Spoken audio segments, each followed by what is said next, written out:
Bom dia. Bom dia.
Galera, nós vamos corrigir as atividades lá referente ao capítulo 16,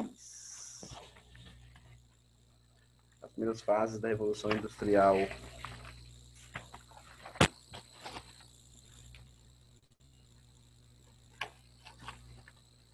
As atividades na página 21 e as atividades propostas para a sala de aula, que a gente vai ver.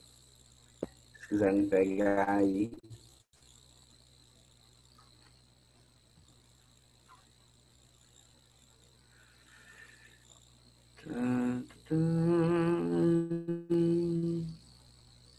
Vamos começar a corrigir. O pessoal chega depois.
Bom, acho que é todo mundo a gente aqui, né? A ideia de ligar a câmera no início da aula para identificar já morreu, né? A ideia funcionou por uma semana e depois a galera foi. Meu Deus. Como é que vocês vão fazer semana que vem? Pra ir pra escola sem mostrar a pulsa. Né, Marina? O que vai fazer para ir para a escola semana que vem? É de burca? Todo mundo de burca para a escola para não mostrar o rosto. É isso mesmo no Brasil. Vocês estão preparados para acordar cedo de novo na vida? A galera entrando aqui. Deixa eu admitir aqui. Que hora que é agora, hein? 8h07.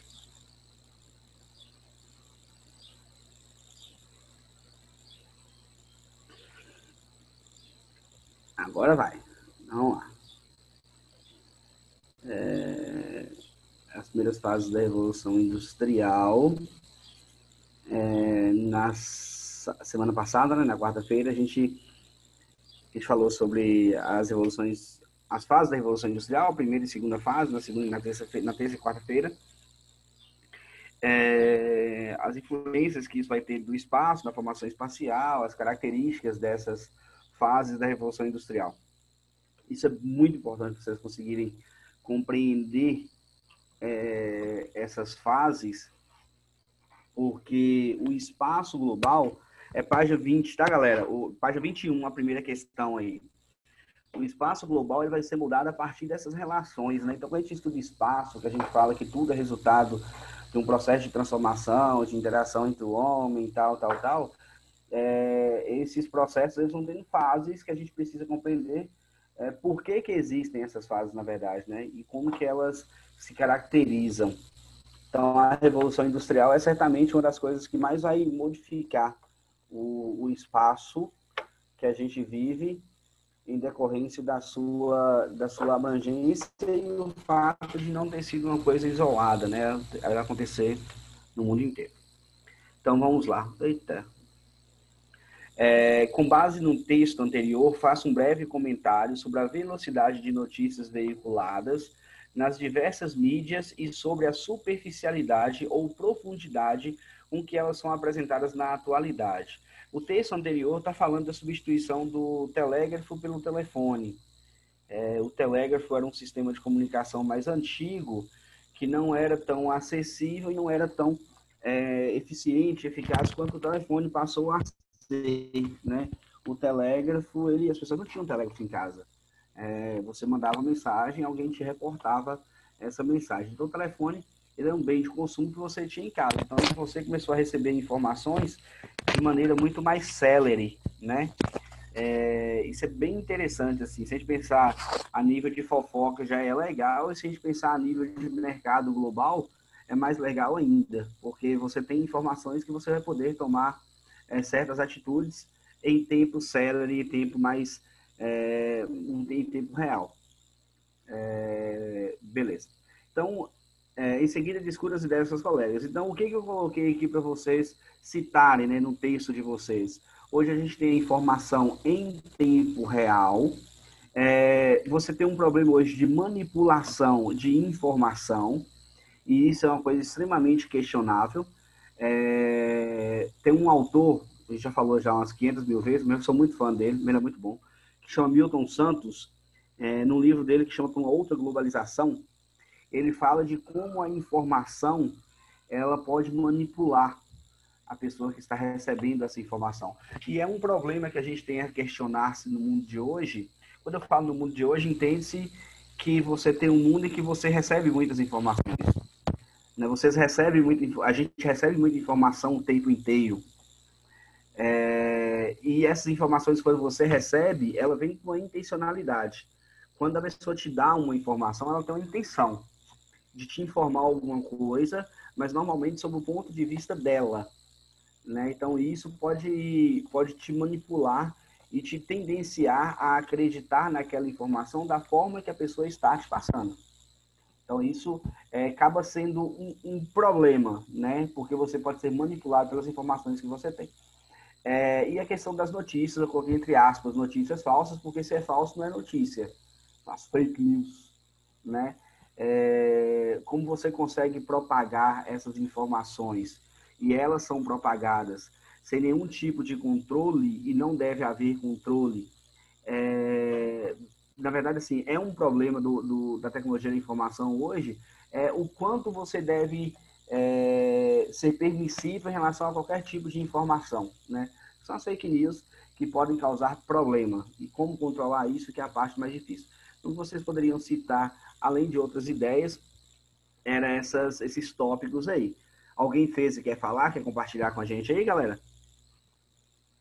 Sessão espírita agora, ninguém fala. Alguém quer compartilhar?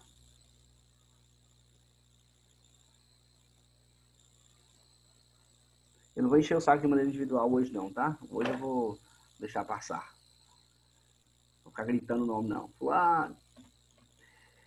Enfim. Vamos para as questões propostas da sala de aula. Aí a gente tem as questões propostas, né, para a sala de aula, na página 25. A primeira questão é muito fácil. Assinale a alternativa, quando fala que é fácil, acho que foi uma pressão, né? Assinale a alternativa que indica corretamente o fator considerado determinante para a localização das indústrias durante a primeira Revolução Industrial, no final do século XVIII e meados do século IX. Então, reservas de petróleo, incentivos fiscais, mão de obra especializada, jazidas de carvão mineral e disponibilidade de água. A resposta é muito óbvia, que é jazidas de carvão mineral. Tá. O carvão mineral, em decorrência do seu emprego das máquinas a vapor, foi a fonte de energia fundamental para a primeira revolução industrial iniciada no Reino Unido no final do século XIX e meados do século XX. Beleza. Falar das jazidas de carvão mineral é muito simples, dá para a gente entender isso de maneira muito simplificada. Só que eu preciso compreender como que essa dinâmica que foi criada em torno do carvão mineral vai influenciar o desenvolvimento industrial ao longo do tempo, né?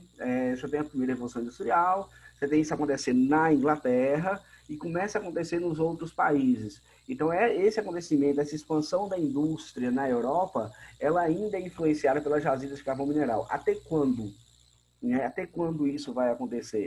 Até principalmente a descoberta do petróleo, o uso do petróleo. Mas ainda o carvão mineral ele não deixa de ser importante, né? O carvão mineral hoje é a segunda fonte de energia mais importante que a gente tem para as indústrias. Vai perder para o petróleo, né? Mas ainda é muito importante. O que vai mudar muito é a forma com que a gente vai se relacionar com essas jazidas de carvão mineral ao longo do tempo. Hoje, não necessariamente você tem países com grandes reservas de carvão mineral que são desenvolvidos apenas. Você tem países hoje que não têm reservas de recursos naturais e que são desenvolvidos. Muito bem.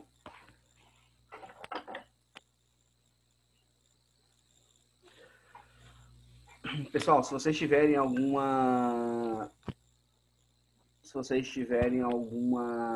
querem falar alguma coisa, debater alguma coisa, é só me falar, tá? Vamos lá. Cite as principais inovações trazidas em cada fase da Revolução Industrial, completando o quadro a seguir.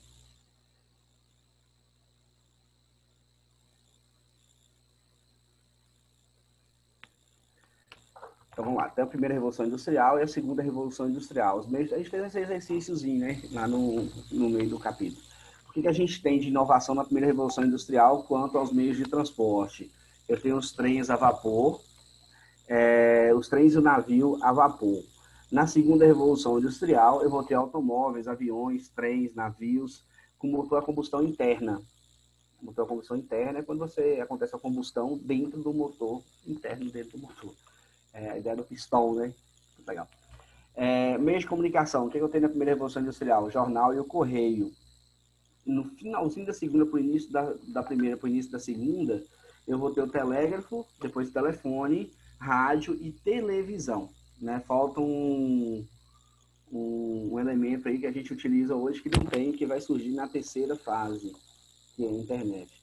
Fonte de energia predominante é o carvão mineral. Na segunda Revolução Industrial, eu tenho o petróleo. Características das condições de trabalho, aí eu tenho longas jornadas de trabalho, péssimas condições de trabalho, trabalho infantil.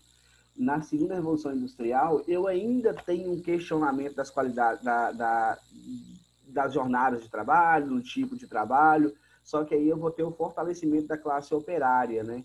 eu vou ter o fortalecimento dos sindicatos, eu tenho um sistema fordista onde que vai ter a especialização das funções. Então, na segunda Revolução Industrial, começa a se criar um termo, criar uma ideia de especialização de mão de obra, o que é diferente de qualificação de mão de obra. A gente vai estudar amanhã a terceira fase da Revolução Industrial, a gente vai ouvir falar de mão de obra qualificada. Ela é diferente da mão de obra especializada, né? A diferença está justamente na função que as pessoas vão exercer dentro das fábricas. Então, na segunda Revolução Industrial, tem a especialização dessa mão de obra. Muito bem. Questão 3. O desastre socioambiental desencadeado pelo rompimento de uma barragem de rejeitos de mineração em Mariana, em novembro de 2015, afetou intensamente a bacia do Rio Doce, evidenciando os principais problemas decorrentes do processo de industrialização, os graves impactos ambientais, né? Cite 3 consequências dessa tragédia para o ambiente e para a população local. Vamos lá. O que eu tenho? A deteriorização da qualidade das águas da bacia do Rio Doce, pelo lançamento dos rejeitos direto, a destruição de fauna e flora e fauna local, com elevada mortalidade de indivíduos de diferentes espécies, peixe, animal e planta, o processo de assoreamento do leito e das margens do Rio Doce e de alguns de seus afluentes, a falência da economia, a falência da economia de dezenas de municípios que são banhados por esse rio, questão do peixe, né? Impactos sobre o ambiente marinho nas imediações das foz do Rio Doce, entre outros.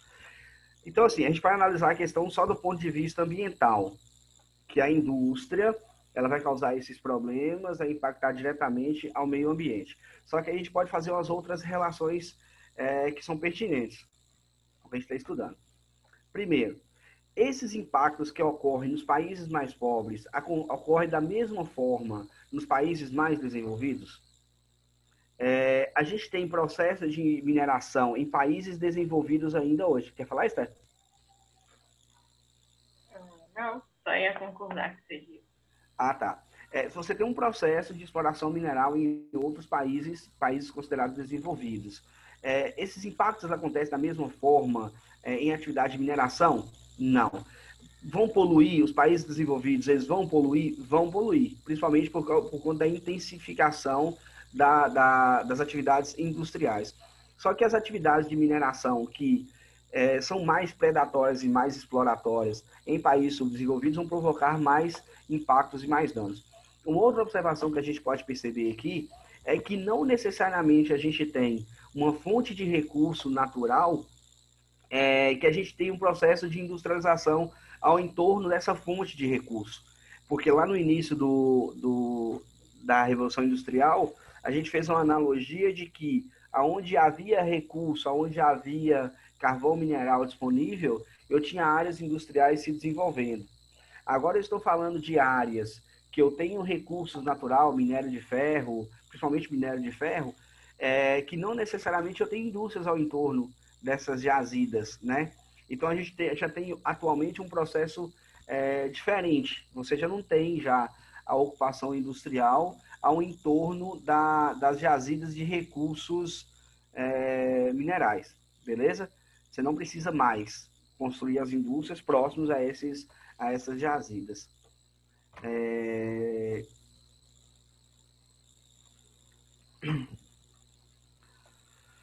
Vamos lá.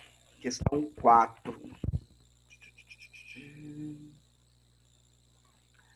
Leia o texto a seguir. O homem faz parte da natureza, nossa constituição biológica é parte da energia e da matéria naturais.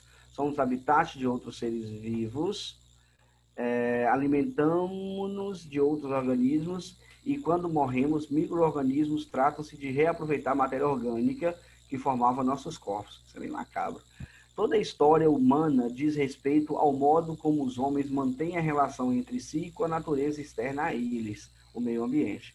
Assim, ao longo da história, a raça humana vem criando diferentes modos de relacionar com a natureza.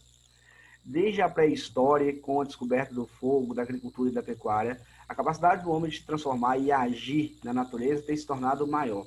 Contudo, a partir da Revolução Industrial e a ação do homem sobre o meio ambiente tem se tornado cada vez mais insustentável e destrutiva. Apesar da situação preocupante do planeta, nem tudo está perdido. A educação ambiental aponta para uma solução, a conscientização ambiental e a construção de uma nova relação entre o homem e a natureza.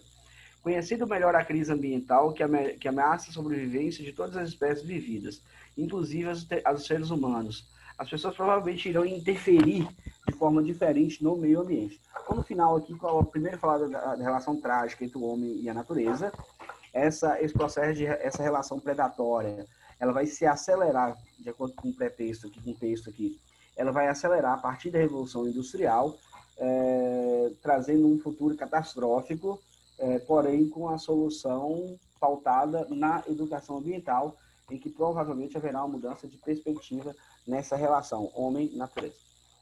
Com base no que foi lido, analise as seguintes proposições. 1. As agressões no meio ambiente começaram a partir de um fato histórico importante, a Revolução Industrial. Isso é verdade? Isso é verdade, pessoal? Está certo? Acho que tá. Todo mundo acha que está certo aí? Dá um joinha.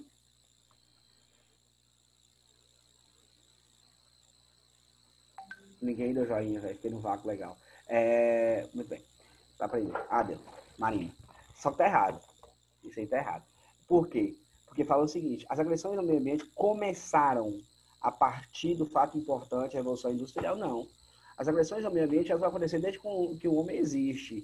Principalmente quando o homem ele tem a primeira revolução agrícola, ele começa a plantar, ele começa a, de certa forma, intervir no meio ambiente, né? Só que isso, a Revolução Industrial, ele vai acelerar essa degradação.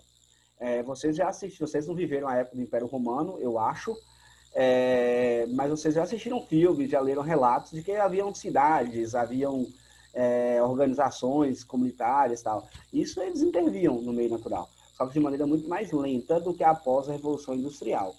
Então, está errado. As relações estabelecidas entre os seres humanos e entre estes e a natureza sofreram poucas modificações e sempre se caracterizaram pelas agressões ambientais. Está certo ou está errado, galera? Tá errado, eu acho. Ok. Muito bem. Então vamos lá. A conscientização social da questão ambiental. A conscientização social da questão ambiental poderá ser atingida com base no processo de processo educacional. A conscientização social da questão ambiental poderá ser atingida com base no processo educacional. E assim, uma relação qualitativamente diferente entre os seres humanos e a natureza se configurará. Está certo ou errado, Esther? Acho que tá certo. Está certo, muito bem. 4. Não vislumbra uma melhoria ambiental para o planeta Terra, pois o homem faz parte da natureza, sendo constituído de matéria, e essa se encontra em permanente transformação. Existe uma possibilidade de melhoria? Acho que existe ainda. A partir de quê? A partir justamente da educação ambiental, né? A educação ambiental de maneira mais ampla, né? A educação ambiental não pode ser pautada na ideia simplista, ela tem que ser baseada na ideia mais ampla. Tudo aquilo que a gente estudou sobre pegada hídrica, pegada ecológica, tudo aquilo que a gente fala sobre os impactos que as nossas ações vão causar pelo meio natural, elas têm que ser levadas em conta na ideia da educação ambiental. A gente não pode pensar de maneira minimalista e ficar só nesse pensamento. A gente tem que ampliar as nossas ideias para que a gente tenha um efeito mais amplo. Obviamente que a gente pode começar pela ideia minimalista, mas ampliar isso aí. Ampliar esse pensamento. Bom, questão 5, terminar as questões aqui. Níveis per capita de industrialização, 1750 a 1913. Então vamos lá. Com base na tabela, correto afirmar que A industrialização acelerada, aí tem a Alemanha, começa a intensificar o processo de industrialização, começa a ampliar o processo de industrialização a partir de 1960 para 2013, 1913 já está mais amplo. Na Bélgica, isso vai ocorrer também desde o início, vai ampliar em 1913, enfim. Vamos ver, depois a gente analisa a tabela pelos textos aqui. Com base na tabela, correto afirmar, a industrialização acelerada da Alemanha e dos Estados Unidos ocorreu durante a primeira Revolução Industrial. Então, a primeira Revolução Industrial, marcada aqui em 1950, a gente tem aqui a Alemanha e os Estados Unidos com a industrialização bem, né, mais lenta, né? Você não tem um processo tão intensificado, então está errado. Os países do sul e do leste da Europa apresentaram níveis de industrialização equivalente aos países do norte da Europa e dos Estados Unidos durante a segunda Revolução Industrial. Eu não queria nem ler a tabela para saber que isso está errado, né? Os países do leste europeu são países menos desenvolvidos. Você tem, na segunda Revolução Industrial, pelo menos a influência, já começa a ter a influência ali em 1917 da Revolução Russa, já começa mitigar o processo de industrialização desses países, né? Começa a modificar, na verdade, o pensamento desses países. A primeira Revolução Industrial teve por epicentro o Reino Unido, acompanhada em menor grau pela Bélgica, ambos mantendo níveis elevados durante a segunda Revolução Industrial. Então, a gente sabe que o Reino Unido é onde era o epicentro da primeira Revolução Industrial, isso aqui está certo, acompanhado em menor grau pela Bélgica. Bélgica aqui chega a 9, próximo do Reino Unido. E vai manter níveis elevados durante a segunda Revolução Industrial. No caso aqui, o Reino Unido e a Bélgica, eles vão mantendo comparativamente níveis elevados no processo de industrialização. A resposta certa é a C. Né? Bélgica, pós-Segunda Guerra Mundial, é um dos países que vai compor o Benelux. O Benelux era formado por Bélgica, Holanda e Luxemburgo, que é o bloco econômico que vai dar origem à União Europeia. É só para criar vocês a ideia de que a Bélgica era um país desenvolvido, né? Já era um país desenvolvido, foi um país com industrialização tradicional desde a primeira fase da Revolução Industrial. Também pela disposição de recursos naturais, né, influenciado por isso. Os níveis de industrialização verificados na Ásia em meados do século XVIII, acompanhado do desenvolvimento geral da industrialização do Atlântico Norte, ocorrido em segunda metade do século XIX. Você não vai ter essas industrializações na Ásia ocorrendo no século XVIII. Os países na Ásia vão se industrializar já na segunda fase da Revolução Industrial para frente. O Japão se destacou como um país asiático de mais rápida industrialização no curso da primeira Revolução Industrial. O Japão, galera, falando de Revolução Industrial, de industrialização, ele tem um período de industrialização semelhante ao Brasil. É uma industrialização considerada tardia na industrialização do Japão. Por que eles se desenvolveram tão mais do que o Brasil? Basicamente porque o Japão passou por uma era chamada de Era Meiji, em que houve investimentos maciços na qualificação de mão de obra do japonês, né? Então, essa qualificação da mão de obra do japonês fizeram com que eles tivessem um processo de industrialização não por substituição de importação para atender o mercado interno igual ao do Brasil. Eles conseguiam produzir produtos competitivos a nível de mercado internacional, o que fez com que eles produzissem produtos com alto valor agregado e com alta tecnologia. Né? Então, o Japão, ele, apesar de ter industrialização tardia, ele se industrializou na segunda Revolução Industrial, eles alcançaram o nível de industrialização diferente do Brasil. Então, as perguntinhas nossas é basicamente essas aí. Tem alguma dúvida, galera? Algum questionamento, alguma pergunta?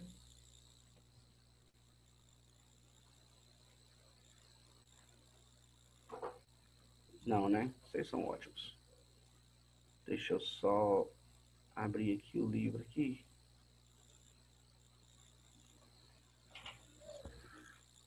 Vou abrir o livro da aula, já que o livro travou. O SAT travou. Tudo travou. Pra gente eu começar a explicar para vocês o capítulo 17, a terceira revolução industrial. Tem alguma dúvida? Querem comentar alguma coisa?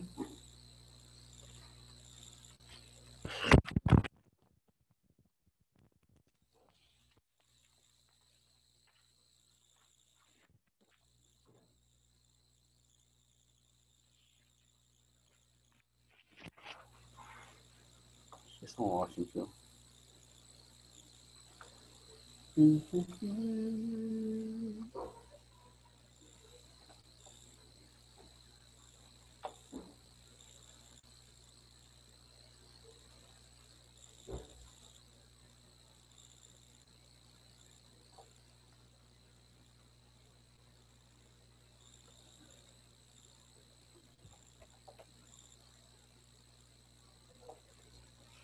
Tá, enquanto eu abro o livro aqui, galera, vou tentando explicar, falando com vocês, vocês vão acompanhando,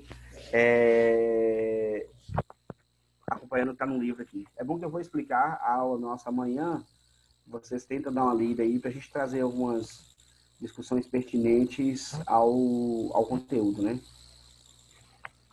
Eu não sei como que vocês ficam satisfeitos com esse monólogo aqui, tudo bem.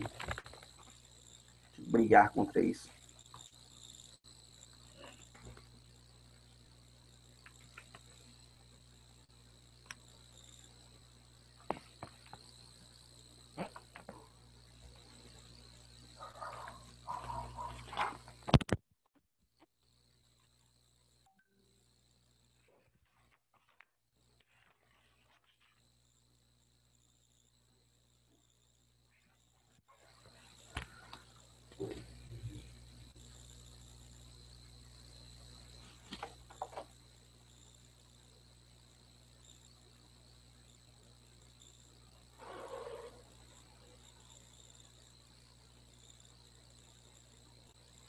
Bom, a terceira está compartilhando?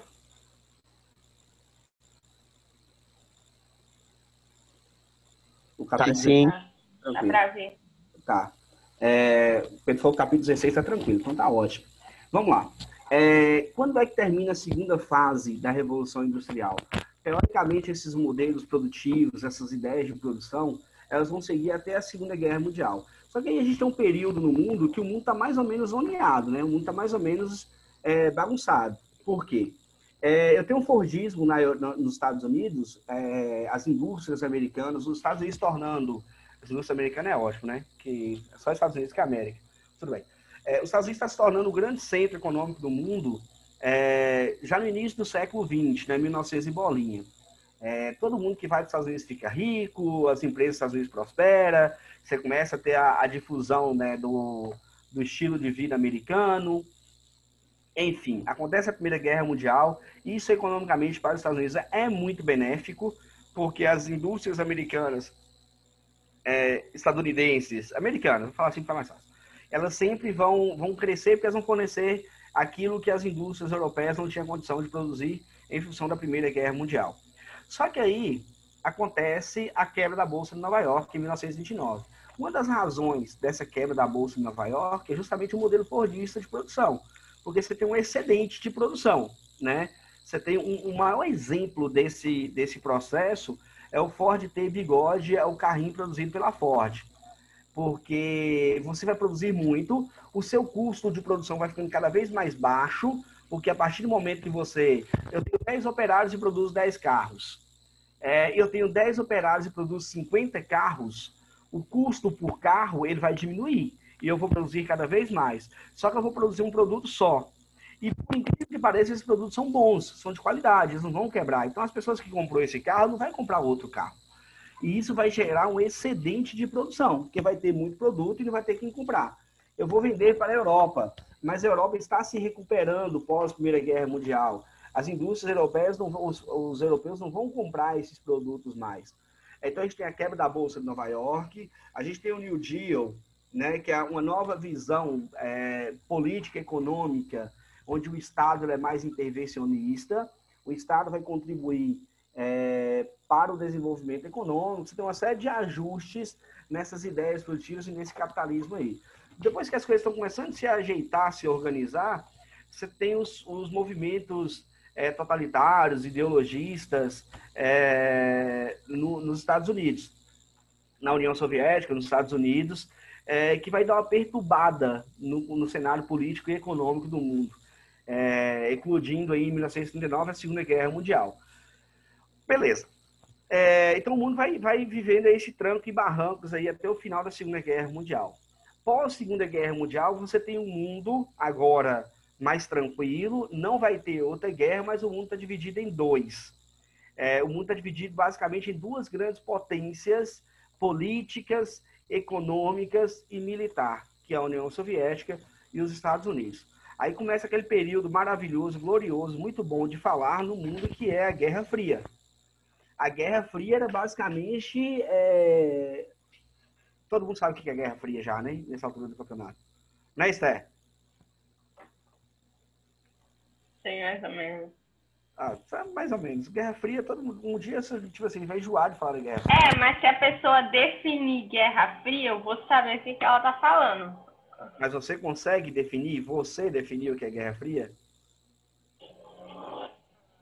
Não. Alguém consegue aí, galera? Presente aí?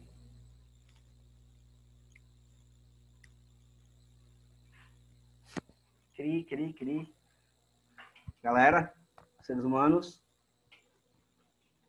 Eu acho que foi a polarização do mundo entre os capitalistas, liderados pelos Estados Unidos, e os socialistas, liderados pela União Soviética. Perfeito. E o legal é a gente ter a seguinte visão. Nesse momento pós-guerra, a União Soviética, que a gente ouve hoje, né, nas notícias, a União Soviética faliu, não sei o quê, a União Soviética, nesse momento, pós-Segunda Guerra Mundial, era uma potência.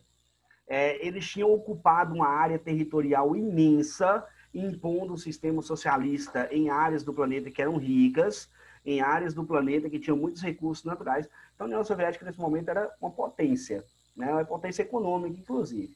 Beleza.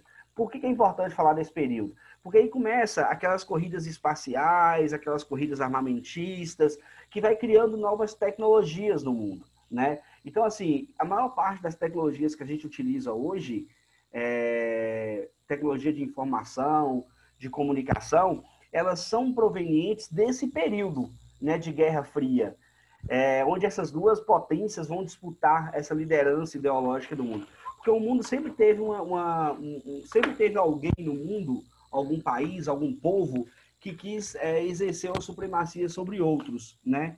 Por um tempo muito grande isso foi exercido no período pós-Revolução Industrial, né? Pelo Reino Unido. Aí eles têm os Estados Unidos tomando essa dianteira de um mundo capitalista, aí tem a União Soviética tomando essa dianteira do mundo socialista. Aí tem o que ele falou, essa divisão, essa polarização em dois lados, capitalistas e socialistas. Beleza.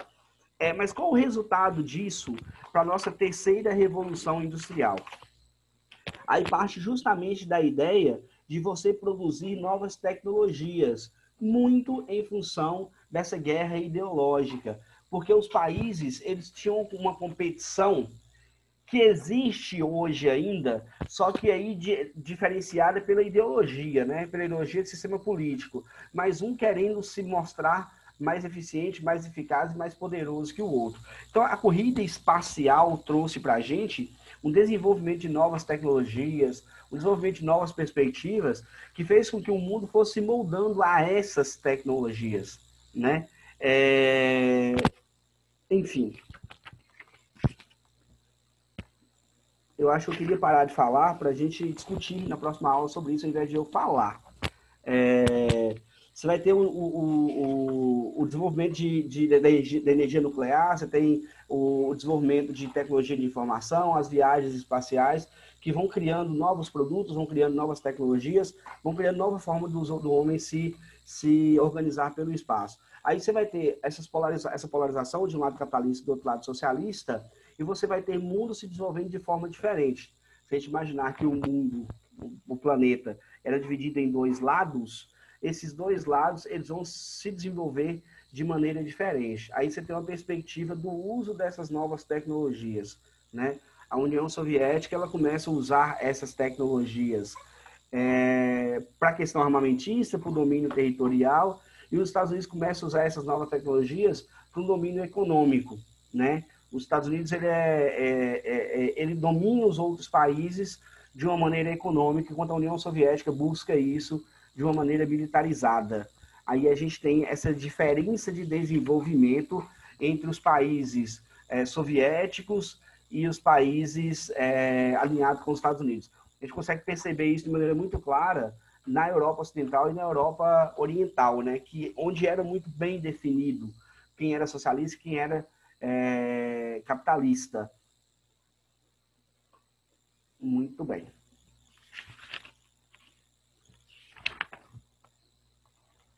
Depois eu tenho aqui a divisão internacional do trabalho e tal, mas eu vou falar na próxima aula que eu vou preparar o materialzinho para vocês. Bem, introduzido o conteúdo, amanhã nossa aula, vocês vão fazer uma leiturazinha aí da página 30 até pelo menos, galera, a página 35, se vocês puderem. Assinalarem também o livro aí. Ah, não, até a página 30 aí. Eu achei que ia expandir mais. Até a página 37.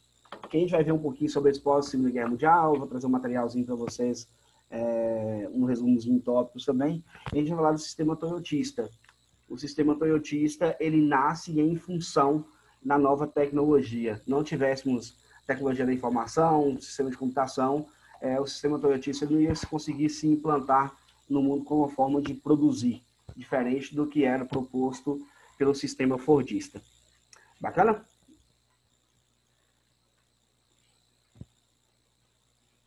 Sim. Vocês vão fazer a leitura do capítulo, amanhã a gente volta e estuda ele direitinho, vou trazer as informações em tópicos mais organizados para vocês. Galera, beijos para vocês, até amanhã. Quem não colocou chamada no chat aí, coloque por gentileza.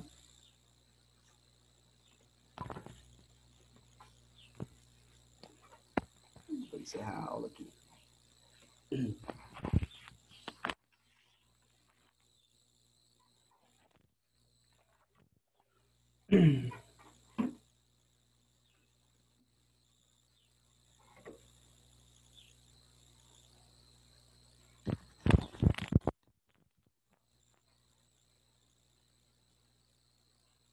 Posso encerrar agora, né?